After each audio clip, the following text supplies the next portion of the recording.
大家好，今天我们看一个格力变频空调主板，这是一个挂耳机的小方板。这个机器呢，什么故障啊？我们可以看到现在压缩机功能是正常的。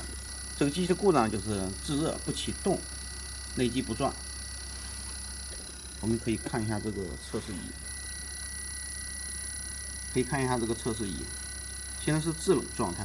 按道理来说呢，现在是冬天，我们直接测试的话呢，它应该是制热状态才对。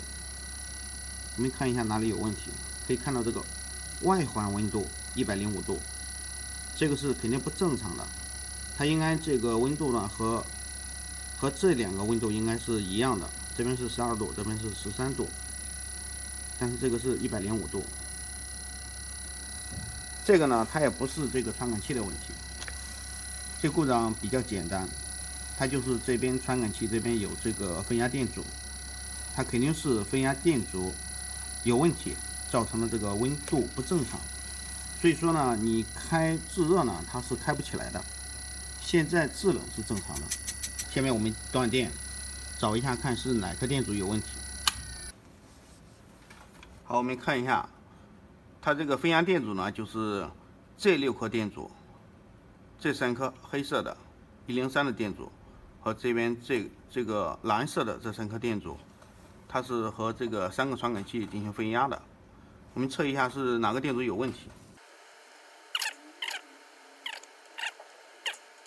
好，这个电阻有问题，这个电阻现在已经变成55开了。那问题就是它的事儿，把它换了就可以秒杀了这故障。就是这颗电阻，可以看到，用这个望远表测呢，它是12兆，基本已经是开路了，应该是。我们直接换掉。现在这个电阻换好，我们再来试一下。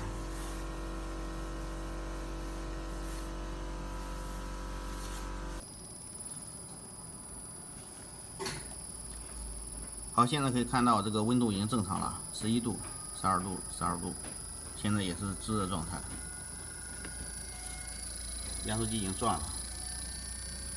好，这个故障就秒杀了。那本期视频就到这儿了，感谢大家观看。